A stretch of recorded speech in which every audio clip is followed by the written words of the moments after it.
Super. Okay. Um, Hello, everyone. So excited to see you today. Welcome to the Community of Seven Microlearning. I'm Lan Phan, founder and CEO of Community of Seven. If you're joining on Zoom or watching this via live stream on LinkedIn, YouTube, Meta, or Instagram, drop where you're tuning in from. So introduce yourself by name and also what city or country you're coming from. Feel free to introduce yourselves. Once again, let us know more about you. And if you want to connect with other folks on LinkedIn, make sure you put your LinkedIn profile in the comments so that you can kind of build your community here on our Community of Seven platform. And quick reminder, this is not a one-way conversation. Your voice matters here as well. So if something really resonates with you, drop it in the chat or the comment. If you have a takeaway, share it. And if you have a question, feel free to ask. Once again, for those who are in the live Zoom audience, you can actually ask questions for the guests at the end. And if you want to join our Zoom audience, just register for the event on our Community of Seven website. Really quick intro for Community of Seven for those who are new. Our objective is really simple. We bring together authors, coaches, executives, founders, and subject matter experts to help you elevate both your mindset and your skill set. In a world where change is persistent, we hope to give you a little dose of hope, optimism, and knowledge to help you along your career path. Today is part of our microlearning series where we focus on one powerful topic and go deep in a short amount of time. Before we start and I introduce our guests, I'm going to ask you a quick question. I'm doing it a little bit different because usually we do a yes, no. And this is for the folks who are in the Zoom audience or in the live stream on whatever platform you may be. In the comment or the chat, I want you to actually type in the answer. Okay? So when you hear the word networking, what's your first reaction? Is it energized, neutral, dread? I'll do it, but I don't like it.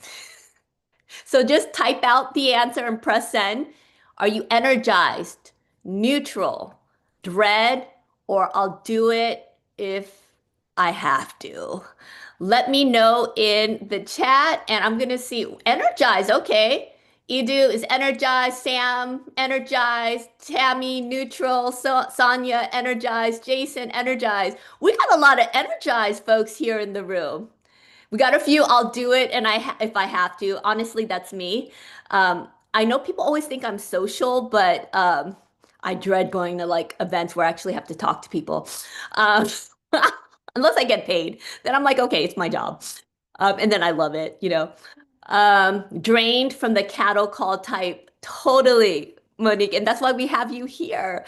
Thank you so much for typing in your feelings. I think it's really helpful. This is a no judgment zone, but we really get to know each other and hear each other's story. Today's conversation is about redefining networking, and this is the important part, how to lead with your unique value. And our guest today is Monique Kelley Gigliotti. And when I originally posted this on LinkedIn, I had wrote this post about how networking for me has always felt icky.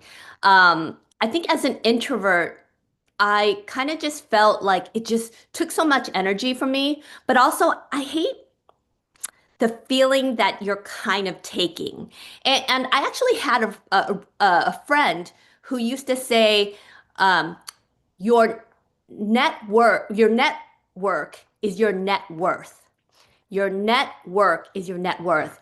And I just remember thinking, yuck, that just feels so, I, uh, I don't know what the word is. It just felt so yucky to me, right? Um, and so I really had to, as I got older, reframe it, right?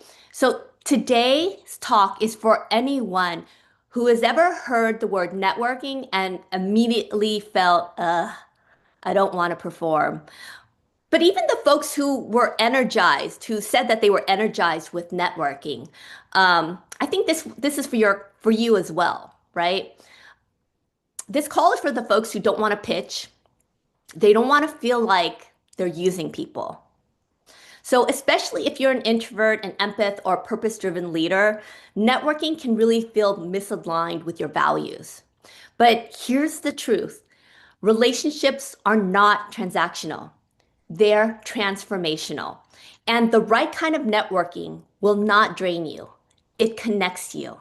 And as a lot of the folks who raise their hand on this call, it will energize you. And I think that's a big aha moment I had was that when I really started focusing on the giving, how can I make people feel comfortable? Then it all started clicking for me. And I remember one of my jobs in the past, I had to deal with a lot of really senior executives, C-suite executives, and I managed a huge sales team. And we'd go to these conferences and we had to kind of wine and dine and connect with these high rollers, I guess, for lack of a better term. And I remember one of my direct reports came up to me and they're like, "How do you do this? I feel so uncomfortable. I feel like, you know, I have to sell myself, or it just doesn't feel comfortable to me." And I looked at her and I said, "Here's the thing. Pretend this is your home, even though it's a big conference space. Pretend this is your home, and your job is to make everyone feel at home, right? So you're the host of this party, and your job is to make people feel at home." And that clicked for her. For me, it's like, how do you make people feel comfortable? And I know when I go to networking event, I always beeline not to the groups or the crowds or the VIP in the room. I always look for the person who's just standing alone. And I go up and I just talk. And for me, when I focus on how I can be of service and how I can help someone feel a little bit more comfortable in that situation, I stop, you know, judging myself or thinking about how uncomfortable I'm feeling at that moment. So I'm excited to have Monique Kelley speak today. Monique is a trusted person, purpose-driven Boston University professor, consultant, and author who serves as a fractional interim leadership roles for Fortune 50 and global pharmaceutical companies that need strategic corporate or product marketing communication leadership. She's also the founder of Monique Kelley Consulting and as an associate professor of the practice strategic communications at BU's College of Communication. And her debut book, which I'm so excited for, and you can purchase on Amazon or wherever books are sold. Make sure if you're on Amazon, you also leave a review as well, because that's how we give our authors a hug. Her debut book, Redefining Networking: How to Lead with Your Unique Value, really challenges the old one-on-one networking playbook and replaces it with something that's way more aligned with a value-led approach to building real influence and real connection, I have to say. So, Monique, welcome to Community of Seven. I'm going to spotlight you right now, Okay. and I think you are going to probably present us with a few slides and conversations. And then what I'll do is I'll bring you back for like a quick Q&A, and I'll Mhm. open it up to the Zoom audience with any questions that they might have. So, you got the floor. Thanks, Monique. Excellent. Thank you so much, Lan. Everyone, I am super excited to be here today and appreciate those who are on all spectrums of networking, whether you love it, hate it, or like me, somewhere in between. I certainly am not one who likes the big events where I'm walking across and saying hi and bye to people, so much so that the end of the event, I'm like, who did I actually meet? And was that even a good, use of my time and money, right? And so we're going to go through some of that as well as the research. And Lan, I think you said it best. This is about connections. I truly believe everyone has value to give, and it's a matter of how can we align our unique value with the right people and organizations that really can benefit from it. So it's truly a win-win situation. So I'm going to share my screen and we will get started here. Good to see everybody, and hopefully everybody's staying safe. Those of us who had some impact here from the apparently it's as big as the blizzard of '96. So let's go back to '96. I wouldn't even say the good old days because that's the '80s for me. But so oh, A little bit here about me. I am, to Lan's point, a associate professor of the practice at Boston University. We actually had 5 men on the men's hockey team. I have to get the number of how many women for the U.S. So we're super proud of that right now, obviously. I also found my own consultancy, and I think what's unique about that is that for almost 4 years, I have worked solely through my network. So knock on wood, I have not had a dull down moment really for consulting with Fortune 50 plus companies. And in fact, companies that reach out to me when I'm at capacity to the point of win-win, I am connecting them with other fractional communication leads so that we're all supporting and helping each other. Okay. So a couple of the organizations that I've worked with are here. Going to the next slide. There we go. What's also really unique, as I mentioned too, are these are the clients that all have stories, right? So if you look at this, you're like, all right, I've heard of J&J. Maybe some of you are in pharma.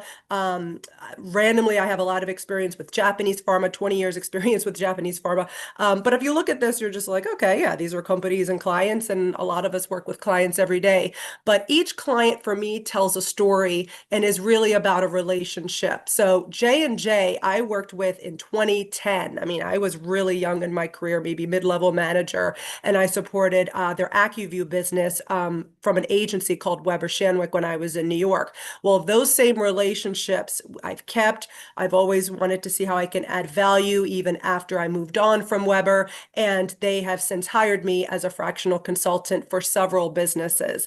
Daiichi, as I mentioned, I have a lot of experience with Japanese-based pharma companies.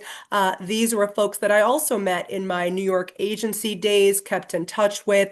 I moved to a company called Takeda. Daiichi is a similar company in size and make, so always trying to see how I can thought partner with folks there. And then when I became a consultant after I left the corporate ladder, they were one of the first to hire me fractionally to create a internal comms role that they didn't have.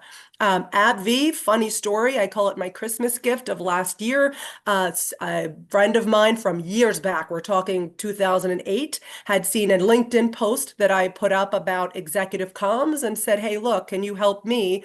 We have an executive, the president of international, that needs support. And so it's been an honor and privilege to be able to work with that amazing group out in the Chicago area. Same with Aetion and Clyde. Aetion came from a agency partner of mine when I was at Takeda. So when I was leaving, I did the, anyone need help? Like, I just want to make sure I have business, and I made the right decision by being a professor and a consultant here. And my agency team was the first to say, our client at Aetion is going on that leave. And oh, by the way, we need your help. You're in. And Clyde also represents a connection of mine through Chief, the women's executive group, someone who had found me through our Chief portal and said, you're in comms, I'm in comms. We would love to help tap into you for a new business development since you're very much plugged into the pharma world.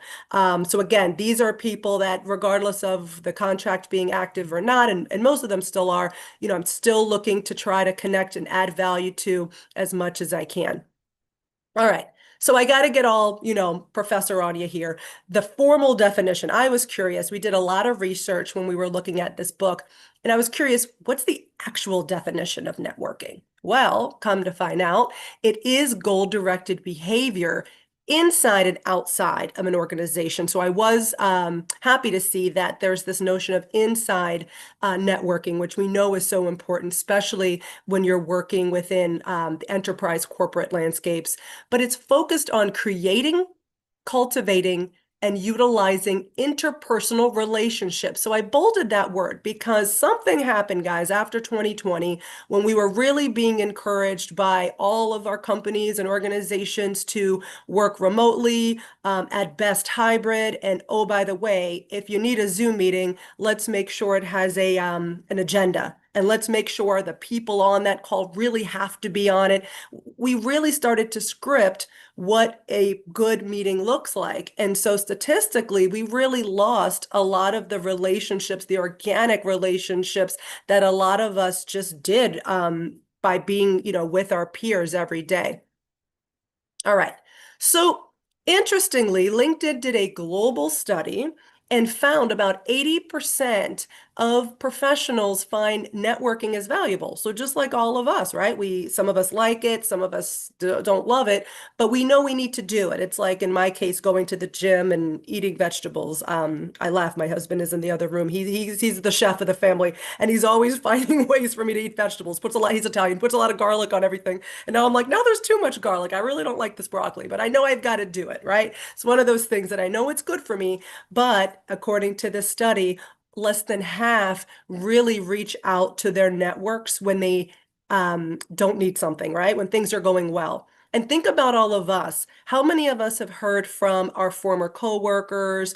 Some people, God, it's been 15, 20 years, and I'm hearing from them, hi, it's been a while, but I need a job. And how can you help me find a job? Or one of those consulting gigs you have, can I get in on it, right? So it's typical, and the research is out there that shows it. So when we look at why people are not networking on an ongoing basis, number one, it's just hard to keep in touch with people. Again, it could be how we're working now, hybrid or all virtual, or it could also just be we need to prioritize other things in our life other than agendaless meetings to just chat and see how we might be able to be of service to someone. But truly, the leading number one cause here is that people just don't have enough time. Similar to me and with the gym and with mostly everything else in life, right? We just don't really have the time to prioritize it. Okay, so that's number one, the no time. But look at number two and three, and this comes from Harvard Business Review. Folks are not comfortable engaging in what is perceived as a transaction. So interestingly enough, when you ask people, and I work with folks from young professionals still in college to C-suite that are looking to, move on and, enjoy their retirement, in the middle, we still find a lot of folks just don't like it. I don't like to ask people for things. I remember a student of mine, she reached her hand, do I have to ask a student or do I have to ask a stranger for something? And I said, well, do you? I mean, we know a lot of people at BU. I hope you're coming here for more than a degree, but also for the networking, right? And then number three, I heard this a lot, especially from Rutledge, my own publisher, when I was sharing this whole notion of, I think we need to dig deep in networking, and the literature out there is all about how to make it quick and easy. And I'm kind of saying the opposite. We've got to do some investing here. And the things that I heard across the board was, well, I'm introverted. I don't really like networking, or I'm shy, or do I really have to talk to folks? Guess what? Introverts, you really have a superpower and a leg up with this type of networking that I'm going to share, which is all about relationships, listening, and really going deep, not broad, with regards to your relationships. All right, so now speaking of that research, so we did a lot. We looked at Dory Clark's research, we looked at a few others, and I wanted to just have a couple quotes here from the experts. So Ivan Misner, he is the author and founder of Business Networking International, and what I appreciate what he said is social capital is like financial capital. You cannot make a withdrawal before you make a deposit. You have to invest time in the relationship. So I do appreciate the sentiment of where he's going. Now, do I think it's always a one-to-one that if you come across someone and God, they're doing something that is absolutely aligned with what you want to be doing, but maybe you haven't invested much time in that relationship. I say we talked a little bit right before I started about energy, right? Where does your energy lie? I say go ahead. If you're feeling good, the other person's feeling good, let's have that conversation and see how we can be supportive of each other. The goal here is not to necessarily say, ooh, I didn't invest a year. I didn't invest more than a day. I don't think I should be asking this person for anything. Like, not as scripted. This really should be about what feels right for both parties. And then one of my favorites, Adam Grant, in his book Give and Take, he really looked at a lot of different scenarios with regards to relationships. And he found the win-win here is really when there's a mutual relationship. So similar to what I'm saying, but I think again, folks not really truly embracing the notion of you've got to give. And sometimes it actually might feel a little less balanced. If anything, it might feel that you're giving a little more in a relationship in order to do what I'm sharing, I think in the next slide with regards to my definition of networking. And here we go. I hate the word People just assume I love networking because I wrote about it, I talk about it, my business is built on it. I even got the book from a networking situation, but I absolutely hate the traditional notion of networking. You will never find me in a big meeting with a name tag with my name spelled wrong. Half the time people call me Monica, or my last name of Kelley, they think is my first name. It's just a hot mess. And a lot of times, I'm in Massachusetts now, a lot of times, folks won't really even talk to me until they realize what my affiliations are. So I hate it. I'm like, let's just ditch it, right? For me, networking and the definition of networking is all about I need to earn my keep with folks, right? And I share this with my students a lot as well of like, I can't just go around asking people for favors for you. Like, you've got to earn your keep with me. I've got to earn my keep with other people as well. This is about everyone feeling good, not necessarily a one-sided transaction that benefits just me or just you. Okay. So how we can make it feel a little less awkward. I just have a couple more slides left here. Again, Harvard Business Review and a lot of the literature goes through, let's make genuine connections where we can. Let's really be curious. Let's try to understand. This is the second point about what excites somebody for the day. What are they looking forward to? It's still kind of a new year, although I haven't heard, Happy New Year anymore. But we're in it. We're certainly in winter, if anyone forgot. Mother Nature reminded us here. And so for me, it's about, well, if I just lead with curiosity and seeing maybe what's lighting up somebody else's world, 9 times out of 10, if I'm listening carefully, I probably can figure out a way to add some value to them, whether it's connecting them to someone. It could be as easy as connecting them to a hairdresser, right? It doesn't have to be that deep, or it doesn't have to be, only focused on business, but always thinking about what I can do to lend a hand. And if nothing else, playing connector to them if I'm not the right person. And then if you do find you're at these meetings, because it is, Congress and networking season here, following up with new contacts after that initial meeting. So if it's initial hi and bye and you just really got a chance to talk about what you do for a living and that's about it, if it's a conversation you really want to continue, follow up with them on LinkedIn, email, or the appropriate contact way to contact them, because that's going to be important to start establishing those relationships.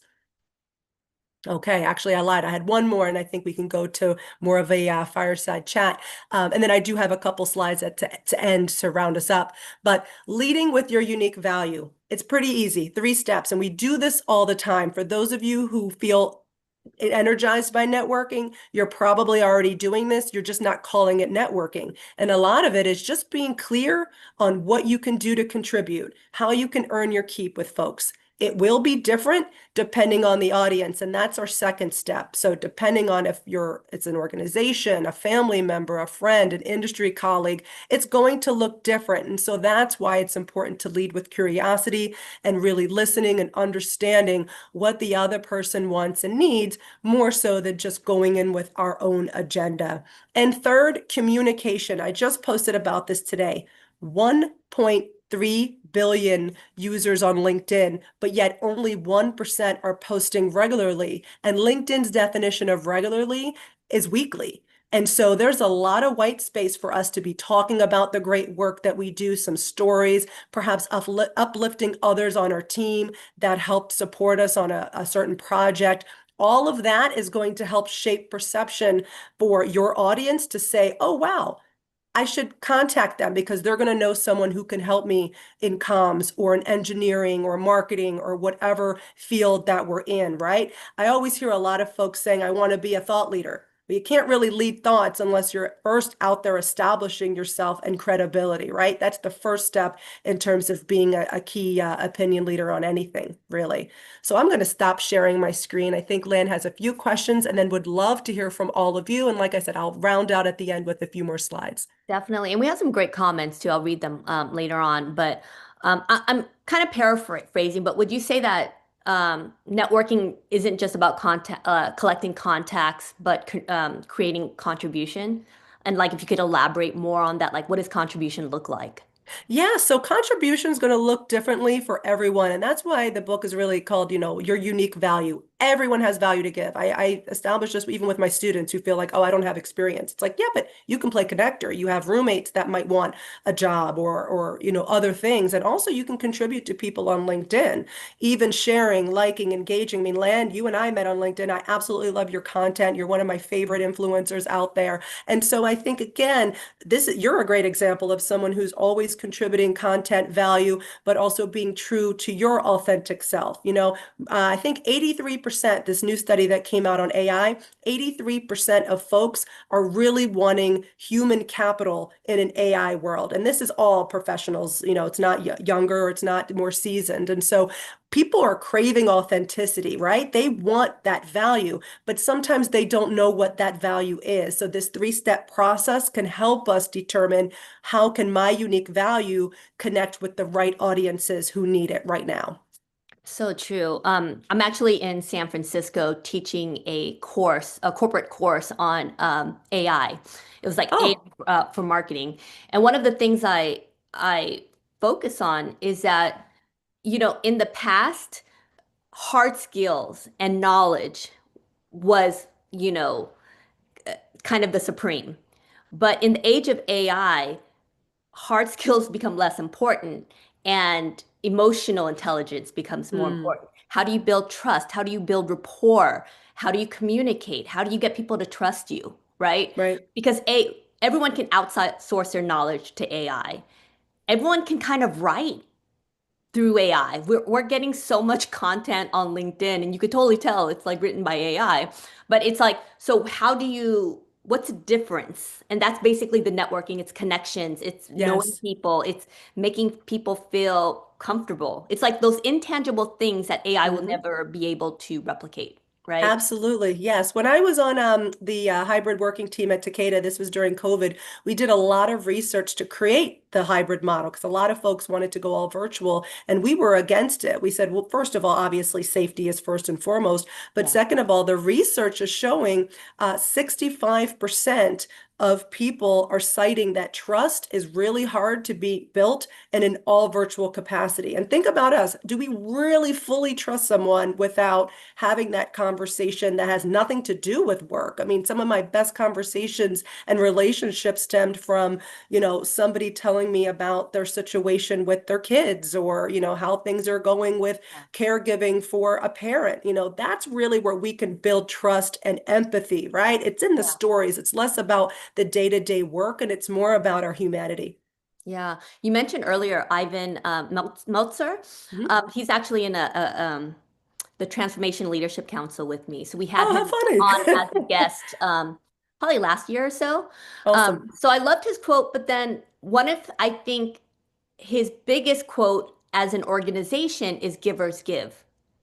Or is it givers? No, givers gain or something. Yeah, givers gain. Hmm. I'm sorry. That sounds more like So, him. Yep. the more you give, the more you gain. And Yes. I'm such a big proponent of that. I really believe that. And when you focus on the giving, so a lot of the folks here are, my audience. I have an audience of givers, right? The introverted empath, the folks who are kind of just focused on, might be uncomfortable with taking, right? Like, Right. and I know that sounds really awkward because we're in a society where taking is the default, I would Right. say. But for a lot of people, and especially women, I would say, Mm-hmm. men too, there's a lot of men who are like this as well. Asking for things, asking for help just feels where we will give and give and give, but then the taking part feels uncomfortable and, you know, icky, right? So Right. how do you go past that? And I'm talking a very specific audience because most of the Right. population, we have a population of takers, I would say. Yes. But Yes. as Well, a I giver, I completely appreciate that, yeah. and I'm one of those people too who burn myself out. If I can, I want to help everybody all day, every day. That would be a dream that all I can do is just support everyone else. But unfortunately, I do have priorities. 4 classes, 3 clients. Just wrote a book. I'm on a tour, rehabbing a hip injury because I am getting older now. The running We days all are. are not behind me, but we're getting there. I think really what it is, and I have a whole chapter of the book, actually, chapter 9 is around, prepare for challenges. And I talk about this because, like you, I am someone who I just want to give and give and give. But it's not selfish to also remind yourself that you do need to set boundaries for that, or else your family, your health, your other priorities are not going to get done. It's like anything else. You've got to keep that balance and include yourself in that equation. And so some things that I really like to prioritize is being really clear on, again, putting the messaging out that I'm about that win-win mutual support. And there's going to be times where folks are just, hi, I'm here for the, job you can connect me to, and then bye, I won't see you for another 20 years, right? That happens, right? And in those situations, I always think it's a blessing to be able to support someone, and hopefully one day they can pay it forward. But not everyone has that mindset, especially in Western cultures. Chapter 5, I go through many different cultures, as including my own. My mom is from Iran, where that give and take, that support, is just part of nature. It's part of who we are. And so whether it's a cultural nuance or also it's just the nuance of a person, please prepare to make sure you're setting boundaries. It is not selfish. And also, by the way, self-promotion is not selfish, because if you're out there not just talking about awards you won, but the work you're doing and the work you can do for organizations, that organization can benefit from your unique value. Yeah. And I almost feel like for my audience, right, the introverted empath, the givers of the world, we actually need to work on that a little bit more, like the self-promotion. Because I think, uh, there was a study that was done that's like this crazy high percentage of executives and senior leaders are actually like narcissistic sociopath. And I believe it because, and that's not all, not Right. all, it's like a big percentage, Yeah. more than the reverse. Because they're very good at self-promotion. They're very good at, Mm-hmm. oh, look at me. They're the first person to kind of talk in meetings and Mm-hmm. sound very confident, right? That doesn't mean they are competent, but they can sound very confident. Right. And that's why when you asked me, like, why did I start posting during the pandemic? And part of it was I wanted to give voice to the folks who might not necessarily have a voice in corporate America, right? Amen. And like the whole concept of self-promotion for me was very foreign. So before this, I didn't post on LinkedIn at all. And it wasn't until I got laid off from Fortune magazine, and then I had to start my own business, and I had to market my company without any marketing budget, that I started posting every day. And of course, it changed my life because, we have this community here of people, and people like, I met you and all these other folks. And it takes putting yourself out there, but it's also very Right. uncomfortable. I will Mm-hmm. acknowledge that. I want to kind of read some of the comments, Yes. from the live Zoom audience. There's some really good ones. Suki says, you have to stay true to your voice and your values. Posting more on LinkedIn doesn't necessarily lead to an enriching network. I totally That's agree. right. Yes. Suki, I think it's what you do after. Because Right. if you're just like collecting followers or connections, but you're not building a relationship, Right. or I had this issue, I would post and I would forget. I'd post and then I would just kind of go on to my life. I had to respond to people. I had Right. to say, "Oh, how are you doing?" Mm-hmm. I'm still really bad at responding to people in my inbox. So if you have not gotten a response in your inbox, it's not you, it's me. Just because I literally get hundreds of emails, or communications from people, and I can't keep track. Right. I'm a mom, a business person. I just can't keep track. Um, Right. that's no But excuse. Lan, I absolutely agree with that. This isn't about quantity as much as it is quality and really building those relationships. People have asked me, I was like, look, I'm in comms. I'm a professor. I know what goes viral. Yeah, I posted something about Pharrell. I posted something about Simone Biles. Biles. It's like yeah. thousands of likes and comments, but I don't gain relationships from that. So I'm No. intentionally making sure that, my LinkedIn is all around authenticity, and I work with executives to do just that as well. So I agree, Suki. It has to feel right. This isn't just about posting a whole bunch of content and Yeah. being a, overnight celebrity. It's about the and then what? Okay, you connect, Yes. but then how are you guys connect? exchange value in a lot of ways, Right. right? Because that's any relationship, even romantic, marriage, Yep. all this other stuff. It has to be give and take. Because if it's one way, it's not a real relationship. Jason has a great comment. Start small, reconnect with people you already know. I think that's a really gem that he just said, Mm-hmm. where sometimes it's not about more connections or going to more conferences and getting more cards. It's like reaching back to people you used to work with 10 years ago, 15 years ago. I'm Mm-hmm. looking at Katab. I just saw him today while I was in the Bay Oh, Area. He's been my friend for 30 years, but there we you just go. reconnected, right? And so it's sometimes it's just like reconnecting with people and lead with curiosity and generosity. I love that. Share Yes. something useful, ask genuine questions, and listen well. Um, and Suki has another great comment. I think if you think of networking as a vehicle of learning versus finding a job, you will see a different. Okay, that's Mm-hmm. beautiful.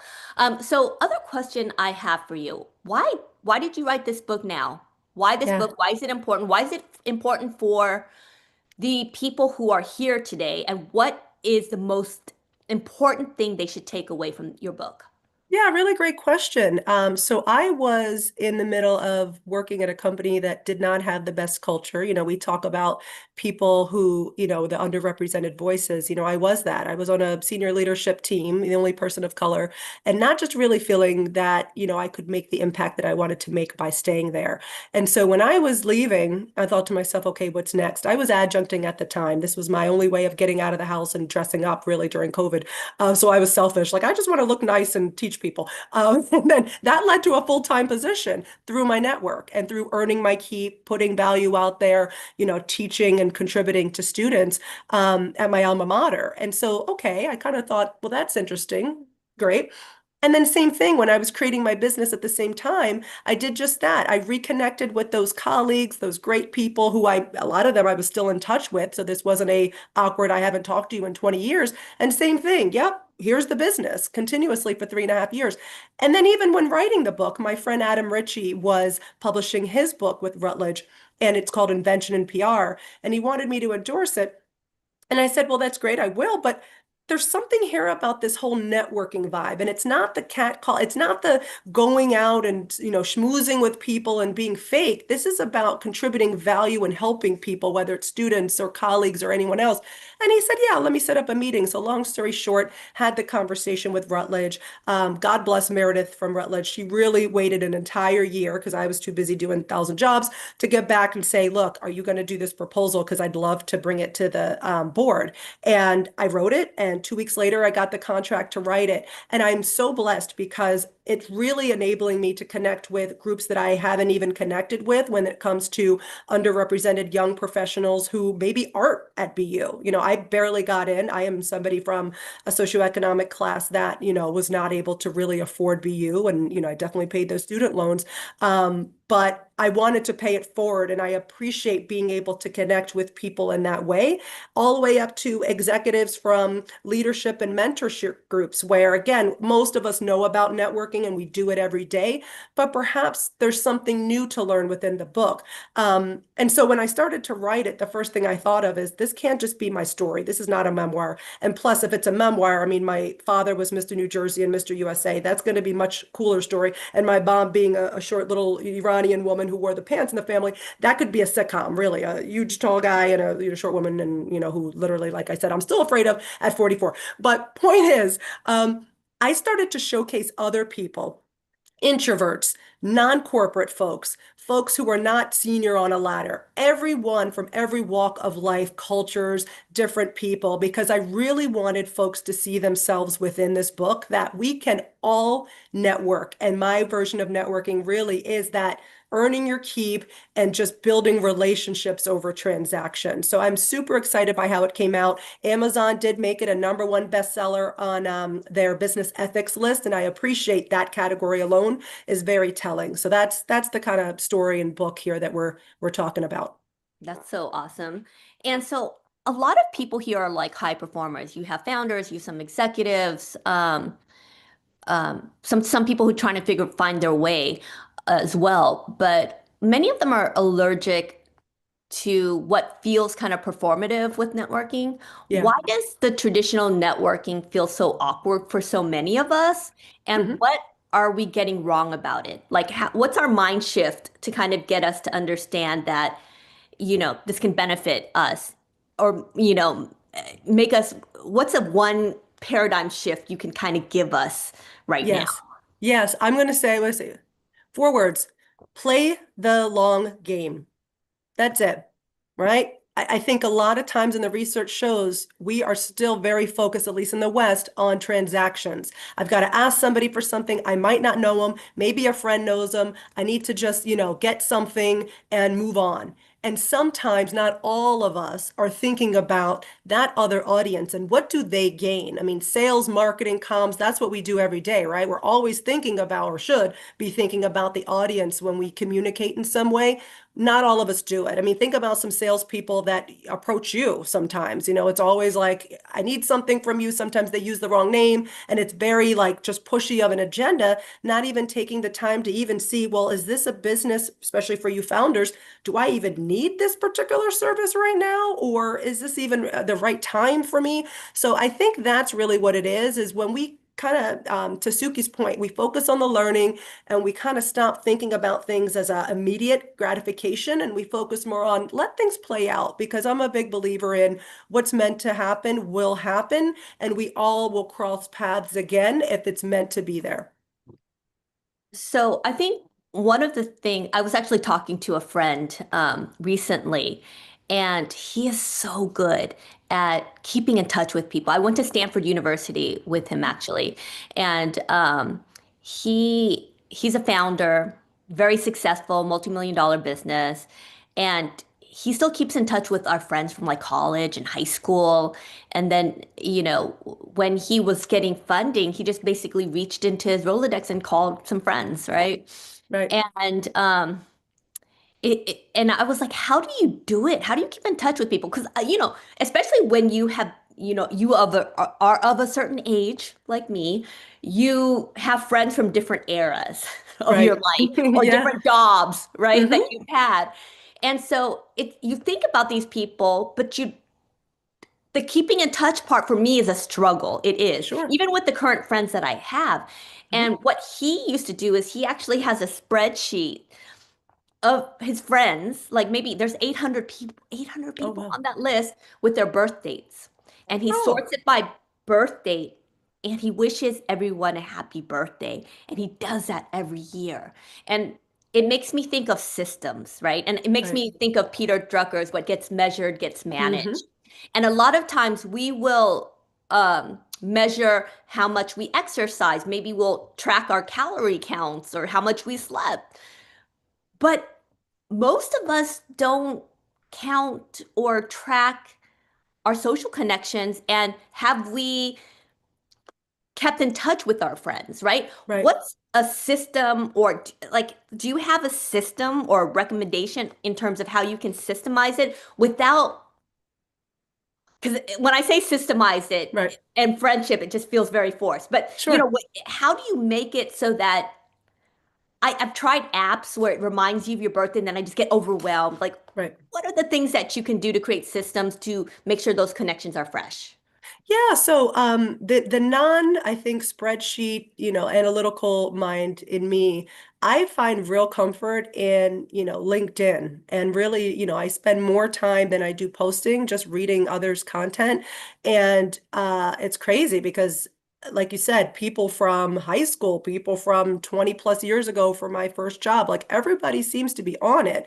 And it's nice because if I see that they posted something or they got promoted or any kind of catalyst that sparks them being in the algorithm, I'll send them a direct message and just say, oh my God, it's been forever. Let's catch up whenever it's a mutually good time, because again, the number one reason why folks aren't networking is time. And so we're not able to prioritize all 800 friends, or I don't think I even have that many, I probably 80 or 20. And so I think following up with folks organically works for me. Those same people that I just pinged to say, how's it going? They'll be here in March. Two of them I'm thinking of will be here in March, and we're going to catch up over dinner. I love food. And so for me, it works because whether it's, drinking tea, I'm not a coffee drinker, but drinking tea, breakfast, lunch. I mean, I run when I'm not injured, I run with folks and we have like jogging meetings. That's fun because, I really can shut up then because I'm usually out of breath while they're, talking.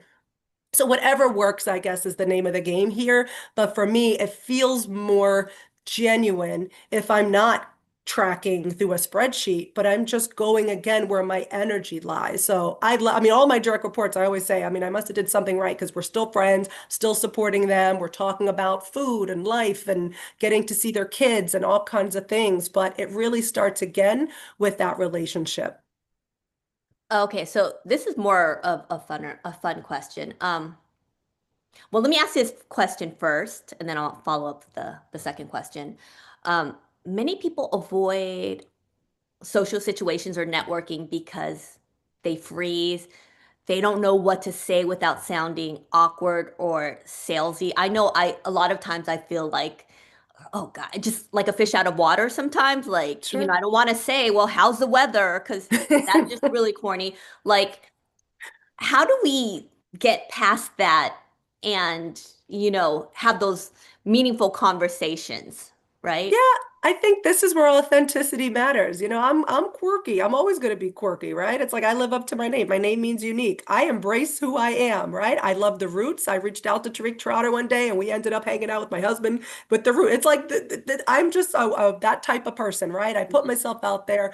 Rejection was never something that I kind of saw as awkward. I'm just like, all right, well, whatever. And also reminding ourselves that sometimes if someone doesn't respond if we reach out or maybe isn't as excited to connect with us as we don't know what's happening in their life right at that moment in time. There's been so many folks that I don't hear from, and then 2 years later it's like, oh, sorry, I actually was dealing with something, but yeah, let's reconnect. I know you've been trying. I mean, people have acknowledged, I know you've been trying to reach out, just was not a good time. And so always keeping that in mind. I know you mentioned this group is so empathetic Yeah. and kind, and I think reminding ourselves of that and giving us kindness as well, or ourselves, to know that just do the best you can and be authentic. Your audience will find you and will appreciate you that much more. Yeah, find your tribe. So this is the follow-up question to that. What is your personal favorite conversation or opener that doesn't feel like small talk or self-promotion? Like, do you have like I don't know, like a saying or a question that kind of opens up the doorway? Yeah, for me, again, I base it off of my audience. And so if I'm seeing that they're winning or doing awesome things, or if they need, usually people need someone. I need an intern, or I need a consultant, or can anyone recommend a business for me for creative graphic design, whatever it is. I like to always leverage that as a way to add immediate value. Like, yeah, let me share that with my network. I mean, my friend, literally, I was watching Rakim get inducted in the Hall of Fame at Berklee College of Music next to where I live. And my friend, who's the chief comms officer, Michael of Nike, he was like, do you know anyone who's going to work at Converse? And I'm like, I want to work at Converse because I want to be cool. He's like, one, you're not cool. And two, you know nothing about retail. Please help me in another way to connect me with your network. So it's fun. And it's like, first of all, don't bother me. I'm trying to watch Rakim. So again, for me, it's about what I can do to help people. So maybe that's kind of my opening there, is always trying to figure out ways to support and celebrate and help others. Uh, I'll pause on that for a second because what that takes is you listening, Yes, right? And asking questions and not always. starting with you, like, Right, or like your story, but right. listening to what they're going through, what they need. So that takes a lot of listening. And I Hmm. think that's why introverts are so good at networking, even though they might not like it, Ooh, because they're good so point. focused on the other person. Yes. Especially the best, if you want a good meeting, like even a conference meeting, whatever, hire an introvert because an introvert will keep the meeting short, but they'll also be very conscious of the agenda and who's speaking in the room. And it's those little Hmm. kind of nuances. We're going to take Jason's question in a second, and anyone else who has a question, let me know. I just wanted to give read Rajat's note in the chat, which I think is beautiful. Always forget the gifts you gave and never forget the gifts you received. That's beautiful. Love Um, it. and let me unmute Jason right now, and then Nancy has a great question in the comment. Nancy, if you want to unmute and ask it, let me know. Otherwise, I'll just read it. Okay, so first we have Jason. Jason, if you want to unmute and ask your question. Hey, thank you so much. And Monique, great to see a fellow Bostonian. Sorry about the snow. As we dig out, I was thinking about your conversation with Lan a moment ago around some people needing a system, some people showing up authentically. And I sort of do one and the same. I try to treat networking like a garden. And, Mm, there's certain areas that may need some work. And I think that it just needs that regular, consistent behavior, whether I'm looking for you either for affirmation or other systems that you like to use. But essentially, blocking out some time, whether it's a half hour or an hour in your calendar, just to purposely dig through who you've networked with or who you need to, and sort of the search and find, do whatever you need to do with that network. But I really right, love the fact that you were allowing everybody to recognize you have to find your own way of networking. But right. I really do appreciate the quirkiness, the authenticity, showing your enthusiasm, but being able to come to you. And before we even started the video, Lan and I were networking about, potential thing in the future. So Yeah. I do Hmm. also agree it's a give to receive type of thing. Right. But I was just wondering if I'm thinking about a few people in the audience today that I invited, Hmm. people who might be shy or maybe lack confidence within how to be level selling with someone, especially when they're a high level performer meeting someone, Right. but maybe they haven't had this type of level of networking in a while. How would you get them warmed up to just taking a bite instead of thinking about the whole process? Yeah, Jason, that's a really good point. And I do know several people, same thing, that will carve out time, a lot of time on Fridays to just use that to catch up with folks. For me, it's every morning I'm kind of scrolling and doing my news before I even start my day. For someone who is perhaps not used to this version of networking or has a visceral reaction in general to the traditional networking, I would say start in your circle. And I think someone mentioned this earlier on in the chat is we are networking every day with our colleagues, with our customers, with our friends, our family. And so starting in the circle where you are, I say this to students a lot, and I obviously know I don't think we have anyone of student age on this, but you never know. A lot of you look really young to me, so that's a good thing.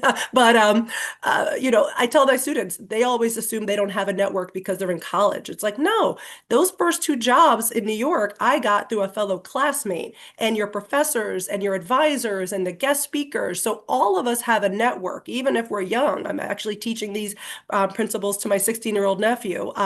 Going on like 50. But so yeah, I think there, start with where you are. And you'll see in one of the slides that I have to show before we end, the last point, I'm going to steal the thunder. It's go at your own pace. I can't tell you a formula. Thank God I am not in math. It's not a 1 + 1 does this.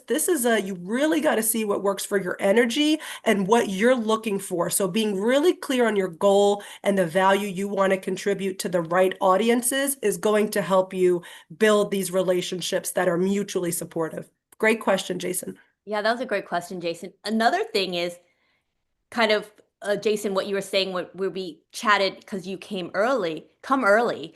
Because I know when I was in corporate, I would come early, as I was kind of moving up the ranks, and I would just talk to people. And you have Hmm. these, it's sometimes it's easier when it's just a few people Right. to communicate.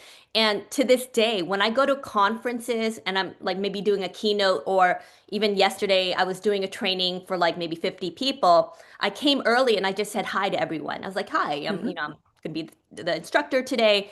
And I just met people, and it when you're able to make those one-on-one connections, the conversations are deeper, people get more comfortable, and there's more of a a feeling like you know them, they know you, if Right. that makes sense. Um, Another tip that I'm going to give, that was unasked is be interesting, right? So my friend used to go to conferences and he would wear like a funny hat or like a pin, and people would come up to him just like, what's up with the hat, right?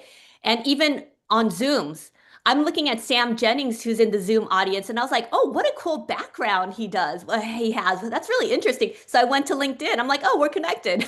Oh, there you go. And if you're wondering, he partners with leaders, and he is the owner of 360 Clarity. And once again, he didn't even say anything. I just saw his background. I was like, oh, that's so cool. Look at him. Sammy got a new customer. I thought you were like a YouTube influencer. I was like, that is a cool background. I don't have the lights. I'm just kind of like random background. Um, but also, Nancy has a question in the chat.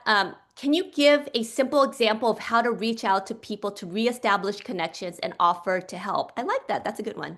Yeah, that's a really great one. So I do this all the time where I'm on LinkedIn, usually LinkedIn, like I said, sometimes emails go to spam, right? And it's like, I want my message to get there. And so I'll link in somebody and I'll say, God, it's been a long time. I actually don't remember the last time we reconnected, but I know the last time you were looking at getting into, like, for instance, my friend who just went to Biogen. It's been a couple of years. You've been at Biogen at marketing for a little bit. At your convenience, let's find a mutually good time to reconnect because I'd love to see how it's going. Now, mind you, the backstory is this person who went into Biogen marketing was someone who had reached out to me to ask for help in terms of how do we go from the agency side to corporate. And I gave her the half an hour value, right? So it's like, well, also not being afraid to reconnect with those folks who you might have helped in the past or maybe worked with or, found a way to reconnect in some way back then. Never a bad thing to, reestablish those connections now. And these are also connections that, again, I'm not intentionally thinking, oh, I'm going to get something from this person. It's just wanting to reconnect and be friendly and continue the relationships. I love that. When I was thinking about her question, I was thinking about who is the most um, I guess the best networker that I know. And I might be partial, but it's my husband, Kevin. Oh, And he keeps in touch with people. Like he keeps in touch with his not kindergarten, like elementary school teacher nice. and his friends from college and high school. And he meets really interesting random people, like celebrities. Like one of his friends is like this huge celebrity. And whenever he goes to London, he stays at the manager's house. And I'm like, what? How do you just keep in touch with these random people? And the thing is, for him, it doesn't matter who you are. He Right. treats everyone the same. So Exactly. if he knows that you're sick, he'll actually come to your house, like our neighbors, and just bring chicken soup. He's Awesome. such a thoughtful person that, Hmm. if he knows that someone likes something, he'll buy a book and just send it to them. And there's no rhyme or reason to who it is. It's not like a business connection or whatnot. Right. He's just a giver, right? Yeah. And he remembers people Hmm. and he takes the time to reach out to people. And I think of when I think about like a power connector, but he's not a networker in the traditional sense, Right. but it's that whole notion of being thoughtful. Who's the Yes. most potent networker you know and why? Ooh, that's a good one and a tough one. I would say my father, as you were talking about your husband, I was thinking, oh, my father's similar in that way. Again, bodybuilder, he's always giving out the workout tips, a little more to, his daughters who were like, we were growing up in the 80s with Jane Fonda videos instead of going outside playing. But he's always thoughtful. He's always thinking about other people. He's volunteered to help people displaced in the IT world. He's also training to become a pastor. He's done a lot of work around ministry around the church. But he's somebody who's always thinking about others. And just naturally, that's just who he is. And he's also a silly kind of guy too. He loves Tori Amos and Metallica. So that's all I got to say. That's how I grew up. That was my father. But yes, he's a great networker because he doesn't try. And like your husband, he's just putting good out there and remembering people, and he wants others to feel good. That makes him feel good. I love that. So I think we're wrapping up soon. I know you wanted to kind of take a slide and run from it. Yeah, Run let's for it. Do do you want it. to All right. Well, bring up the thank you slide? everybody for this conversation. This has been great. Keep your questions coming. Would love to connect with you on LinkedIn. Let's throw this up here. And make sure Okay. you buy the book. Yeah, And it's on sale at Amazon, I must say. But yeah, I have a little QR code too for my website. But networking redefined, earn your keep with people. That's all we got to remember in life, right? Focus on those genuine connections. So I think we've got it here. Mutually supportive versus the one-sided transactions. Keep the three-step process in mind, identifying your value, finding that audience, and communicating that value. Don't be afraid to put the work back in networking. Sorry, Dory Clark. This isn't about making it easy and quick. This is about making it last, right? And last but not least, go at your own pace. There is no need to be out on LinkedIn every day if that's not your, natural temperament. Do what works for you, but trying to get out of your comfort zone a little bit is going to help us kind of get to that next level. I would love if there's anyone who has any speaking engagements or companies or anything like that where networking and mutual connections fits. Let me know. I'm always out there speaking to a variety of different organizations. And last but not least, my QR code for the book, it's redefiningnetworkingbook.com. Would love to connect on LinkedIn as well, learn from you and see how I can be of support. So thank you, Lan. Thank you to this amazing community and looking forward to keeping in touch. I love that. Folks, if you can, yeah, take out the share, put this in gallery mode. I think, Jason, really quick, did you have something to say before we hop off? Oh, thank you so much. The other thing I wanted to mention is just my higher education background, Monique. Boston University does an amazing job with their alumni, but their alumni can invite people to go to networking events. So I went to Right. one last year at the Seaport. So if you guys have any friends here at Boston University and they're hosting an event, you're not a stranger. BU will actually welcome you in with open arms. So selfish plug, but just wanted to let you know I went to one of your events last year. It was fantastic. So Awesome. So great you had a great experience. I mean, guys, they let me in as a 3.1 GPA failed pre-med bio professor. So they really embrace inclusion at Well, BU. their bet paid off. So everyone in the live Zoom video audience, turn on your videos. This is the one time I tell you to unmute because Monique deserves a big round of applause. Woo-hoo! Thank you, thank Thank you, you. Monique. So make sure you buy her book and leave a review for her as well on Amazon. Thank you, everyone. Take care. See you at the next microlearning. Bye, everyone.